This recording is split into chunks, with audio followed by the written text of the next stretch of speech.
вручается Казакову Николаю Николаевичу. Комбайнчы Николай Казаков хужалыкта быйылгы урактада алдыңгылыкны бермей, үткән елда 1510 тонна икмәк суктырган ул. Мәктәпне тәмамлаганнан соң комбайнчы ярдәмчесе булып эшли башлаган. Шуннан бирле кырда комбайн штурвалы артында. Татарстан Республикасының атказанган механизаторы дигән мактаулы исемне йөрткән комбайнчы быйылгы урактада беренче булып сертификат алды. Заработать. Әлбәттә инде акча эшләп калырга. Быел игеннәр бик әйбәт, югалтуларсыз җыеп аласы иде. Шуңа тырышабыз. Районда урып җыю эшләре кызу темп белән бара. Икмәк язмышын хәл итә торган көннәр хәзер. Шуңа да һәр сәгате минуты исәптә. Кырда техника бер генә минутка да туктап тормый. Шунда ук китереп ашату да оештырылган. Көннәр бик кызу тора, әмма тәҗрибәле комбайнчы Николай Казаков фикеренчә, ул игеннәр файдасына.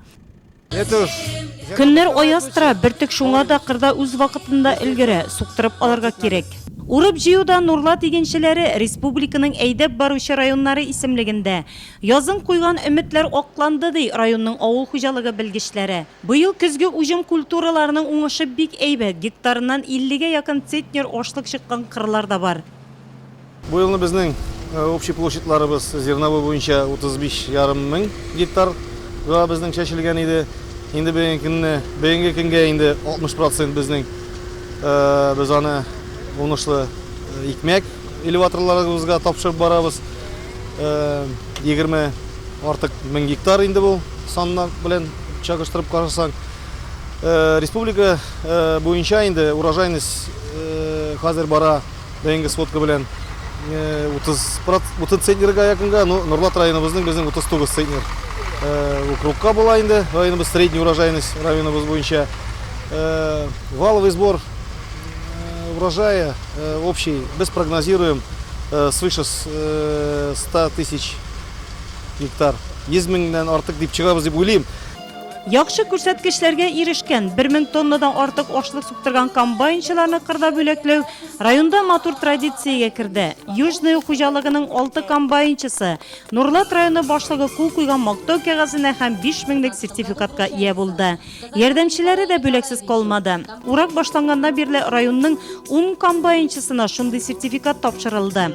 Эшең бәяләнгәч, тагын да эшлисе килеп торады игенчеләр. Төшке аш вакытында җыр тыңлап ял итеп алалар. Агитбригада урып җыю башланганнан бирле кырда.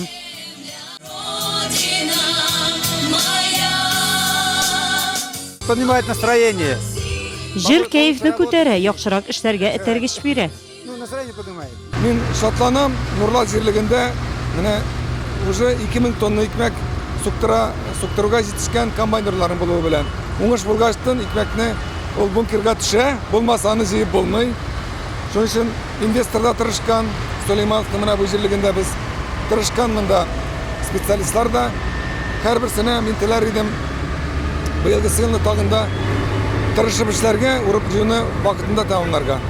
Бүгенге көндә республика халкын тулысынча үзендә җитештерелгән югары сыйфатлы авыл хуҗалыгы продукциясе белән тәэмин итә ала.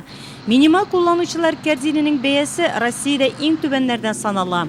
Авыл хуҗалыгы комплексы югары җитештерүчәнлеге һәм һаман үсештә булуы, авылга инвесторлар җәлеп итү, яңа технологияләрне кертү юнәлешендә алып барылган дәүләт сәясәте нәтиҗәсе.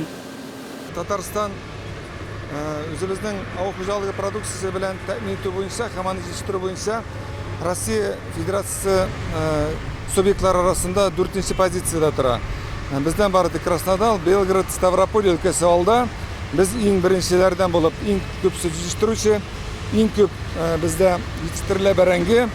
Инде менә ничә еллар буена белеп торасыз, корылык булу аркасында без ул хәле икмәк җитештерелмәдек, но быелгы елны аермалы булып тора. Язгыны булган яңгырлар безгә мөмкинлек бирде. Менә бүгенге күләмдә икмәкне җитештерергә. Без быел уже 2 миллион тонна икмәкне җыеп алдык. Ул менә Нурлат игенчеләре кебек шундый фидакар механизаторларның тырышлыгы аркасында инде нәрсәсе бар, нинди үстерелгән, аны бөтенесен җыярга кирәк.